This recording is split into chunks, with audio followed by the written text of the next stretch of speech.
अस्सलाम वालेकुम स्टूडेंट्स। इस वीडियो में हम एक्सरसाइज 2.5 चैप्टर नंबर 2 यहाँ पे लिख देते हैं चैप्टर नंबर 2 होल नंबर्स की क्वेश्चन नंबर 2 सॉल्व करेंगे। और उसमें हमने जो लॉज ऑफ मल्टीप्लिकेशन पढ़े थे उनको हम सॉल्व करने की कोशिश करेंगे। उनकी हेल्प से हम अपना क्वेश्चन नंबर 2 सॉल्व करने की कोशिश करेंगे एक्सरसाइज 2.5 में। तो यहाँ पे क्वेश्चन है कि prove and identify the law used in each of the following. कि आप इन क्वेश्चंस को प्रूव करें, सॉल्व करें और उसके बाद आप आइडेंटिफाई करके लिखें कि ये कौन सा लॉ है। या पहले भी लिख सकते हैं कि प्रूव एंड आइडेंटिफाई, या आप लास्ट में भी लिख सकते हैं।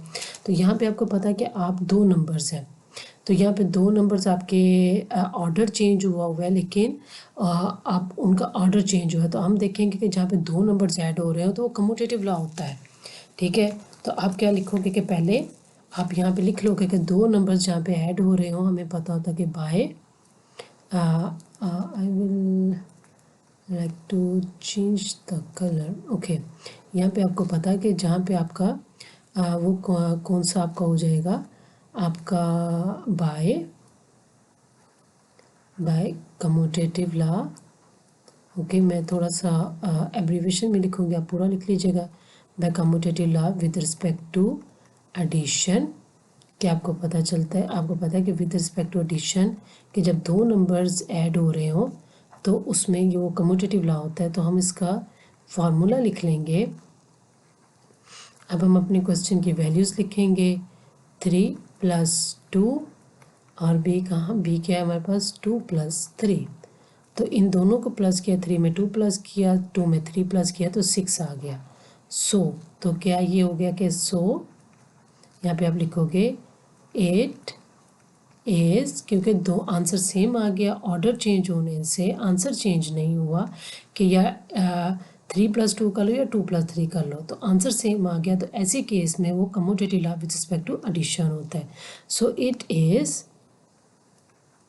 Commutative law with respect to addition है कि हमने पढ़ा था कि विद रिस्पेक्ट टू एडिशन कि जब हमारे ऑर्डर चेंज, यानी कि हम 2 पहले लिखे हैं 3 पहले लिखे हैं, ऑर्डर चेंज होने से हमारा आंसर चेंज ना हो तो वो commutative law with respect to addition होता है। तो इसी तरह अब हम क्या करेंगे, अपना क्वेश्चन नंबर 2 देखेंगे। कम्यूटेटिव लॉ इसमें हम देखेंगे कि इसमें ये है कि ये तीन नंबर्स आपस में मल्टीप्लाई हो रहे हैं। आप देखो, तीन नंबर्स आपस में मल्टीप्लाई हो रहे हैं, तो ऐसे तीन नंबर जो आपस में मल्टीप्लाई हों वो क्या होता है, तो हम लिखेंगे बाय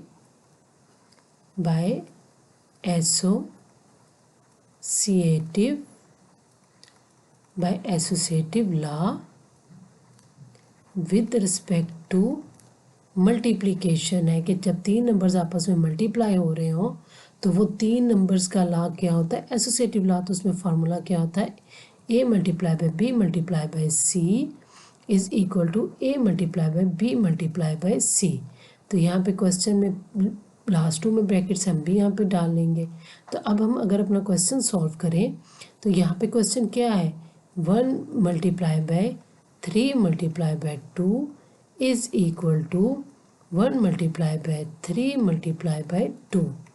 तो यहाँ पे अगर हम देखें तो 3 × 2 क्या है आपके पास, ये आपके पास आया है 3 × 2 आपके पास आया है 6।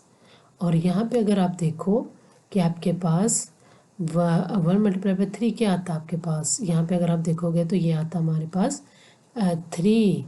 और उसके बाद अगर आप देखो ×2, यहाँ पे अगर आप 1 को 6 से मल्टीप्लाई करोगे तो 6 आ जाएगा, और 1 को 3 से मल्टीप्लाई करोगे तो 6 आ जाएगा। मैंने इसको डिफरेंट करके इसलिए लिखा था कि आपको पता चले कि हम पहले ये मल्टीप्लाई सॉल्व किया। तो जब हमारा आंसर सेम आ जाए और तीन नंबर्स को मल्टीप्लाई करो, पहले दो को कर लो या लास्ट दो को, आंसर सेम आ जाए तो क्या होता, वो एसोसिएटिव लॉ था।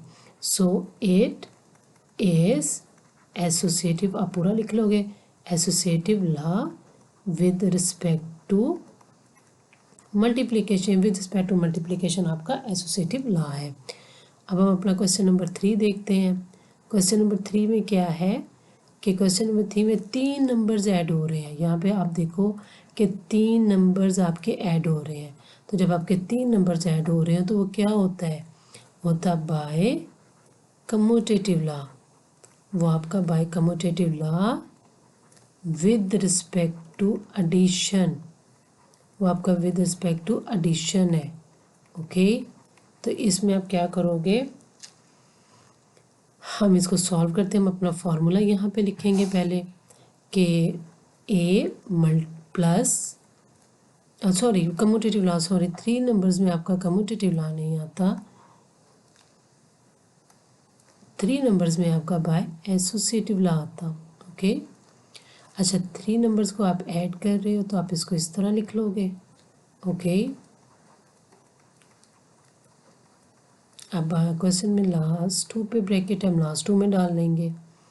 अब यहाँ पे अगर आप देखो कि अब हम क्वेश्चन लिखते हैं अपना, कि हम क्वेश्चन लिख के देखते हैं कि इसके नीचे हम सॉल्व करते हैं कि 9 + 11 के, या पहले 2 को सॉल्व कर लो या फिर उसमें तीसरा ऐड कर लो, या लास्ट 2 को सॉल्व करके फिर उसमें ऐड कर लो, आंसर विल रिमेन सेम, कि आंसर सेम आना चाहिए।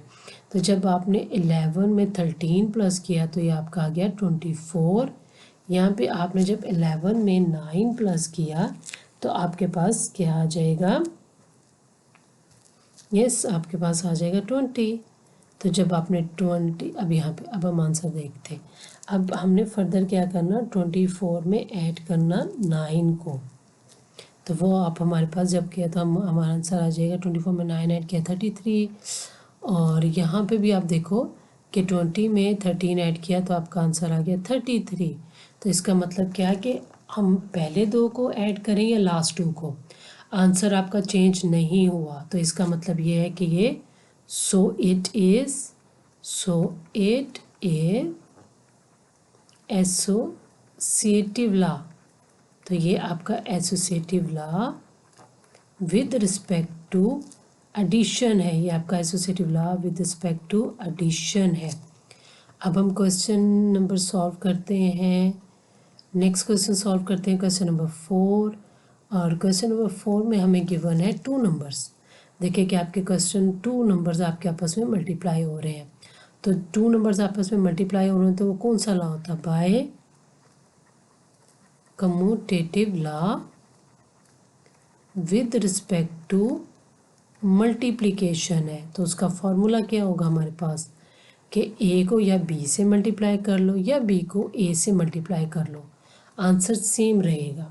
ओके, यहाँ पे मैंने प्रीवियस नहीं लिखा लेकिन आप सब में लिख लो, where all A B belong to whole number के, ये कोई भी होल नंबर जनरल फार्मूला है, ये फार्मूला है।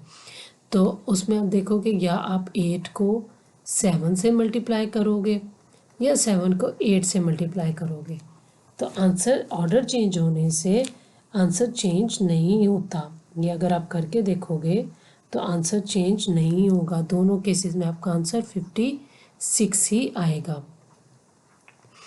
तो सो हम लिख देंगे so it is commutative. Okay, कि commutative law, so it is commutative law with respect to multiplication के, या मैं मल्टीप्लिकेशन का साइन डाल देती हूँ, आप पूरा मल्टीप्लिकेशन लिख दीजिएगा कि ये हमारे पास commutative law with respect to multiplication है। अब हम नेक्स्ट क्वेश्चन देखते हैं। तो नेक्स्ट क्वेश्चन में आपके पास क्या है कि एक तरफ मल्टीप्लाई हो रहा है, एक तरफ एडिशन हो रही है। तो जहाँ पे हमारे पास एडिशन और मल्टीप्लिकेशन साथ आ जाए तो वो कौन सा होता, वो हमने लास्ट में पढ़ा है कि वो डिस्ट्रीब्यूटिव लॉ होता। तो bye distributive law with respect to multiplication and addition, के addition और रिस्पेक्ट से मल्टीप्लिकेशन के रिस्पेक्ट से डिस्ट्रीब्यूटिव लॉ है। तो हम पहले इसका फार्मूला लिख लेंगे, ठीक है, ताकि हमें क्वेश्चन सॉल्व करने में आसानी हो जाएगी। a multiply by B plus a multiply by C, यहाँ पे देखिए प्लस का साइन आया था ना, इसीलिए ये एडिशन का साइन था। तो अब हम क्वेश्चन सॉल्व करने की कोशिश करते हैं और हम देखते हैं कि हमारे दोनों साइड के आंसर सेम आने चाहिए और सेम ही आएंगे। 2 multiply by 1 plus 2 multiply by 5। तो जब आपने यहाँ पे 5 में 1 प्लस किया तो क्या आ गया आपके पास 6। ओके, और यहाँ पे आपने क्या किया, जब आपने 2 में 2 को 1 से मल्टीप्लाई किया तो आपके पास क्या आ गया 2। ओके, और जब आपने यहाँ पे 2 को 5 से मल्टीप्लाई किया आपके पास 10 आ गया। ठीक है, अब आप देखो कि जब आप इसको सॉल्व करोगे 6 multiply by 2 12 is equal to 10 में 2 मल्टीप्लाई प्लस करोगे तो 12, तो आंसर सेम आ गया। सो it is distributive law with respect to multiplication and addition। कि हम एडिशन के रिस्पेक्ट से हमने मल्टीप्लिकेशन किया है ना, तो हम यहाँ पे लिख देंगे with respect to addition and multiplication with respect to addition. Okay, यहाँ पे अब हमारे पास क्वेश्चन नंबर 4 है, सॉरी कि हमारे पास क्वेश्चन नंबर आ गया 6 सॉरी, ये हमारे पास क्वेश्चन नंबर यहाँ पे आ गया, यहाँ पे हमारे पास क्वेश्चन नंबर आ गया 6। ओके, और इसको हम देखते हैं यहाँ पे, हाँ तीनों नंबर ऐड हो रहे हैं, तो जहाँ पे तीनों नंबर ऐड हो रहे हैं वो कौन सा होगा, by associative law with respect to addition है, ये associative law with respect to addition है। तो इसमें क्या होगा कि आपको क्या होगा, आप क्या करोगे, हम उसका फार्मूला लिख लेंगे यहाँ पे। ओके, तो अब सॉरी ये थोड़ा सा मैंने रेज कर लेते हैं, a प्लस बी प्लस सी, यहाँ पे आप देखो a प्लस बी प्लस सी। अब यहाँ पे देखो, ओके, हम अपना क्वेश्चन लिखते हैं 100 plus 90 plus 50 is equal to, यहाँ पे 100 प्लस 99 प्लस 50, प्लस का साइन है। अच्छा, अब हमने 90 में जब 50 प्लस किया, तो जब हमने 90 में 50 प्लस किया तो हमारे पास क्या आंसर आएगा, 90 में 50 प्लस करेंगे तो हमारे पास आंसर आ जाएगा 90 प्लस 50, तो आंसर आ गया 140। सॉरी,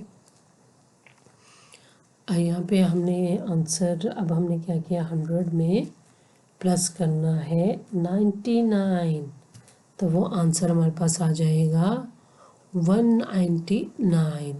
ओके, तो अब हम क्या करेंगे, प्लस 50, यहाँ पे 50 लिखेंगे, तो जब हमने 100 में 140 प्लस किया तो ये आपके पास 240 आ जाएगा, और जब आपने 199 प्लस आपने किया 50 तो ये आपके पास आंसर आ जाएगा 240। ओके, तो ये आपके पास आंसर आ जाएगा 240। तो आपका दोनों केसेस में आंसर जब सेम आ जाए तो फिर ये हमारे पास कौन सा रूल होता है, ये हमारे पास रूल होता है, ये हमारे पास रूल होता है कि इसमें हम क्या करते हैं कि ये हमारे पास associative law with respect to addition है, कि ये हमारे पास associative law with respect to addition है, कि जिसमें हम लोग दोनों नंबर्स को जब ऐड करते हैं, पहले बेशक आप पहले को कर लें या दूसरे को कर लें, आपका आंसर चेंज नहीं होता। और जब आपका आंसर चेंज ना हो तो फिर इस केस में आप क्या कहोगे, आप कहोगे कि ये associative law with respect to addition है। ओके, हमें इस चीज़ की बहुत क्लियर समझ आ चुकी है क्योंकि हमने लॉज में से भी पढ़ चुके थे।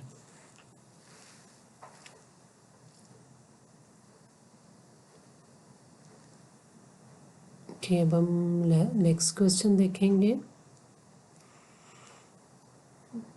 नेक्स्ट है हमारे पास, अच्छा ये तो हमारे पास डिस्ट्रीब्यूटिव लॉ है, कि इसमें हमें ये नहीं समझ आ रही कि हमने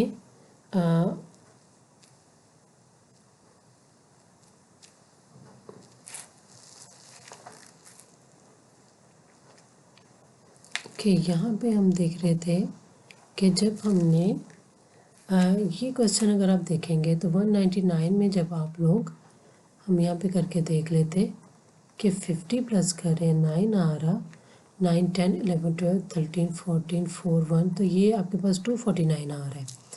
और यहाँ पे अगर आप देखें तो जब आपने 90 में प्लस किया, यहाँ पे हम रफ देख लेते हैं, 50 प्लस किया 9 10 11 12 13 14, तो ये 114, और जब आपने इसमें 100 प्लस किया तो ये आपका 240 आ गया। अच्छा, ये दोनों साइड्स आप देखें आपकी इक्वल नहीं आ रही हैं, ये क्वेश्चन में गलती है। ओके, ये क्वेश्चन में आपकी गलती है, क्योंकि जब दोनों sides associative law with respect to addition आपका होल्ड करना चाहिए, लेकिन यहाँ पे आपका विद रिस्पेक्ट टू एडिशन नहीं होल्ड कर रहा। अगर आप इसको सॉल्व करके देखोगे तो एक साइड आपकी 240 आ रही है, दूसरी 249 आ रही है, तो ये आपका होल्ड नहीं कर रहा। तो सो ये एसोसिएटिव लॉ नहीं होगा। आप लिखोगे सो इट इज़ नॉट एसोसिएटिव, कि एसोसिएटिव नहीं है विद रिस्पेक्ट टू एडिशन, के एडिशन के हिसाब से, क्योंकि दोनों साइड बराबर नहीं आई हैं आपकी, एक आपकी 240 आ रही है, दूसरी साइड अगर आप करो तो दूसरी साइड आपकी आ रही है 249, तो ये एसोसिएटिव लॉ नहीं है। ओके, अच्छा, अब यहाँ पे आप देखो कि ये हमारा क्वेश्चन है, हमारे पास क्वेश्चन है कि इसमें मल्टीप्लिकेशन सब्ट्रैक्शन एक साथ आ रही 3 नंबर्स की, तो जब 3 नंबर्स की मल्टीप्लिकेशन सब्ट्रैक्शन या एडिशंस एक साथ आ जाए तो वो कौन सा हमारे पास होता, वो हमारे पास डिस्ट्रीब्यूटिव लॉ है। बाय डिस्ट्रीब्यूटिव, मैं बस इतना को लिखूँगी, बाय डिस्ट्रीब्यूटिव, सॉरी मुझे ये कलर को कुछ ख़ास अच्छा नहीं लग रहा आँखों को।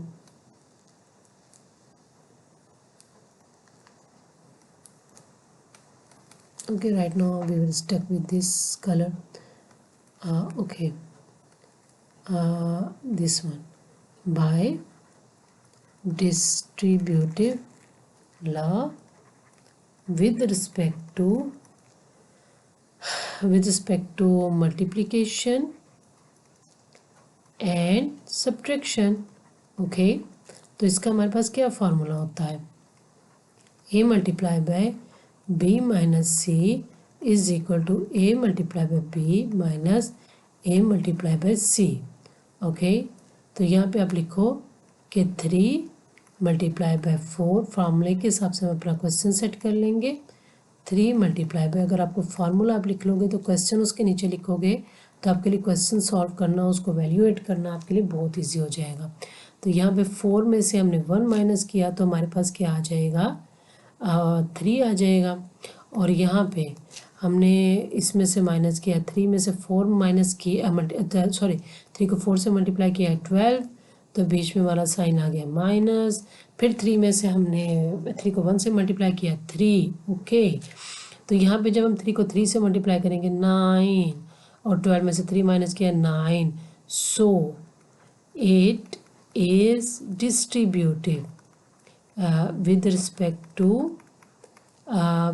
to multiplication and subtraction। मैं डिस्ट्रीब्यूटिव या अगेन कह रही हूँ, मैं एब्रीवेशन से लिख रही हूँ, आप उसको पूरा लिखिएगा। तो यहाँ पे अब आपके पास क्वेश्चन आ गया, क्वेश्चन नंबर 8। ओके, हमारा 8 क्वेश्चन आ गया, थर्ड लास्ट क्वेश्चन है हमारा। ये भी हमारे पास वही है कि ये 3 नंबर सेम ऊपर वाला क्वेश्चन है, एंड इसमें कुछ भी नहीं करना, इसको सेम वैसे ही सॉल्व करना। तो हम लिखते हैं ये बाय 3 नंबर्स हैं, बाय डिस्ट्रीब्यूटिव लॉ, इसी तरह का हमने ऊपर सॉल्व किया है, distributive law with respect to multiplication and subtraction. Okay, तो यहाँ पे अगर आप देखो तो हम फार्मूला लिख लेंगे।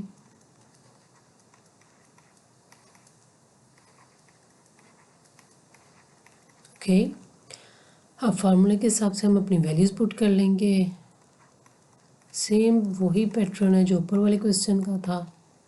ठीक है,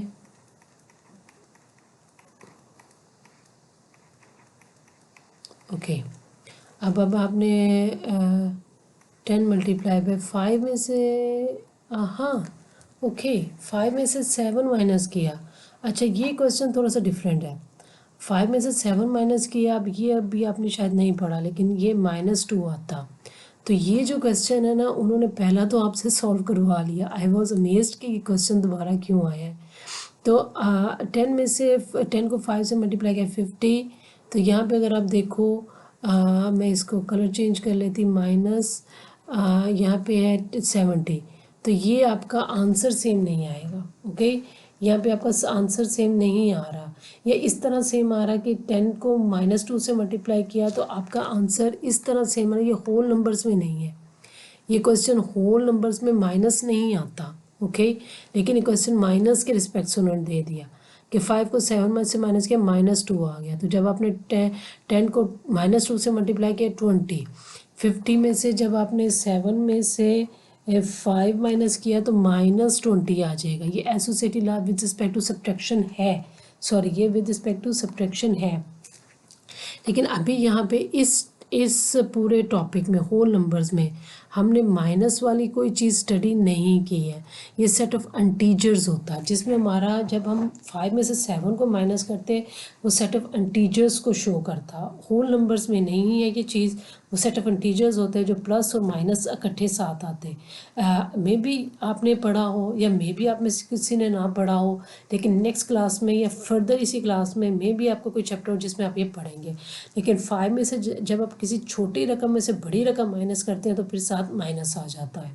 इन डिटेल में आप इसको नेक्स्ट टॉपिक को पढ़ेंगे। ओके, अच्छा अब हमारा क्वेश्चन नंबर ये है 9। ओके, ये 9 है। तो इसमें हम देखते हैं कि ये है 3 नंबर्स में मल्टीप्लिकेशन और एडिशन साथ आ रही है। तो ये है by distributive law with respect to multiplication and addition, के एडिशन के रिस्पेक्ट से ये लॉ है। ओके, तो यहाँ से अगर आपने देखे कि with respect to addition and multiplication के लॉ से ये आपका लॉ है। अब यहाँ पे आप देखो कि ओके, यहाँ पे आप देखो कि हम अपना फार्मूला पहले लिख लेते हैं। ओके, यहाँ पे हम फार्मूला लिखते हैं कि a multiply by b plus c is equal to many times I have written this formula, और होपफुली आपको याद हो चुका होगा। अच्छा, और जिनको नहीं हुआ तो वो कर लें याद, क्योंकि ये फार्मूलाज बहुत ज़्यादा ज़रूरी है, आपको आना चाहिए। और ये कोई मुश्किल नहीं है बनाना, ये क्वेश्चन से ही बनता है। यहाँ पे मैंने a लिख लिया, यहाँ पे मैंने b और c लिख लिया, यहाँ पे वही a और b और c लिख लिया। तो प्लस 25 मल्टीप्लाई बाय 8। ओके, अब हम क्या करेंगे, 25 है मल्टीप्लाई बाय 10 में 8 प्लस किया तो क्या आएगा हमारे पास आएगा 18। ओके, और यहाँ पे अच्छा ये साइन था आपका, सॉरी आई हैव रिटन, मैं एक वैल्यू यहाँ पे मिस कर गई हूँ, तो यहाँ पे हम वो वैल्यू ऐड कर देंगे। ओके, तो यहाँ पे वो वैल्यू है 25 multiply by 10 plus 25 multiply by 8। Okay, तो यहाँ पे हम देखेंगे 25 को अगर आपने 10 से मल्टीप्लाई किया तो ये क्या आ जाएगा आपके पास 250। ओके, और यहाँ पे आपने प्लस का साइन डाला, और 25 को जब आपने किसके साथ मल्टीप्लाई किया 8 के साथ, तो 25 मल्टीप्लाई बाय 8, तो आपका आंसर क्या आ जाएगा 200। ओके, अब आपने क्या करना, इस साइड को पहले हम सॉल्व करके देख लेंगे कि हमारा आंसर क्या आता। हमारा आंसर सेम आना चाहिए, तो ये आ जाएगा हमारे पास 450। और यहाँ पे जब आप इन दोनों को ऐड करेंगे कि 250 में आप ऐड करोगे तो वो 450 आंसर आ गया। तो इसका मतलब हमारा आंसर से दोनों साइड पे सेम आ गया। तो distributive law with respect to addition and multiplication hold कर गया। तो आप इधर लिखोगे यहाँ पे आप लिख लोगे so it is distributive with respect to multiplication and addition. Okay, यहाँ पे आप लिख लोगे। अब हमारा नेक्स्ट लास्ट क्वेश्चन है, तो लास्ट क्वेश्चन में हम इसको थोड़ा सा देख लेते हैं कि उन्होंने हमसे क्या कहा हुआ है। अच्छा, ये भी वही है, ये भी आप देखो कि सेम वही है। अगर आप इधर देखोगे मल्टीप्लिकेशन और एडिशन हो रही है, सिर्फ वैल्यूज़ चेंज है, क्वेश्चन की सिर्फ वैल्यूज़ चेंज है, प्रोसेस सारा आपने वही करना है। तो प्रोसेस में हम क्या करेंगे कि 3 वैल्यूज़ हैं, हम क्या कहेंगे बाय 3 वैल्यूज़ है, मल्टीप्लिकेशन एडिशन साथ आ गई, तो ये कौन सा होगा, by distributive law with respect to multiplication and addition. Okay, यहाँ पे आप लिख लेंगे और यहाँ पे हम फिर अब फार्मूला लिख लेंगे अपना, a multiply by b plus c is equal to a multiply by b plus a multiply by c। Okay, तो यहाँ पे अब हम क्वेश्चन का क्वेश्चन लिख लेंगे, 100 multiply by 11 plus 13 is equal to 100 multiply by 11 plus 100 multiply by 13। Okay, तो अब हम क्या करेंगे, इसको सॉल्व करेंगे। 10 मल्टीप्लाई बाय 11 में हमने 13 प्लस किया, तो ये हमारे पास क्या आ जाएगा, ये हमारे पास आ जाएगा 24। और यहाँ पे अगर आप देखो कि हाँ अच्छा, 100 को हमने 11 से मल्टीप्लाई करना है, तो इधर हमने 100 को मल्टीप्लाई किया 11 से, तो वो हमारे पास क्या आ जाएगा 1100। ओके, आप इसको करके भी देख सकते हो 1100, और इसको हमने प्लस किया, प्लस 100 को हमने मल्टीप्लाई किया 13 से, तो 100 को जब हमने 13 से मल्टीप्लाई किया, आंसर क्या आ गया आपके पास, 1300 आ गया आपके पास। ओके, तो आपके पास ये जब 1300 आ गया, अब हमने क्या करना, हमने इन सब को ऐड करके देख लेंगे। लास्ट में हम क्या करेंगे कि हम अपना क्वेश्चन को सॉल्व करने के लिए अब हम इनको सॉल्व करेंगे। तो जब आपने 100 को मल्टीप्लाई किया 24 के साथ, तो आपका क्या आंसर आ जाएगा, 2400। ओके, और यहाँ पे जब आपने 1100 को प्लस करना है 1300 में, तो आपका आंसर क्या आ जाएगा, 24। तो ये आपका आंसर सेम आ गया। तो इसका मतलब क्या आ गया कि so it is distributive with respect to multiplication and addition. तो यहाँ पे हमारी एक्सरसाइज 2.5 कंप्लीट हो गई, उसका क्वेश्चन नंबर 2 कंप्लीट हो गया। उसमें हमने लॉज देखे, उनके रिस्पेक्ट से हमने क्वेश्चन सॉल्व करके देखे। नेक्स्ट वीडियो में हम अपनी रिव्यू एक्सरसाइज देखेंगे। टिल देन अल्लाह हाफिज़, टेक केयर।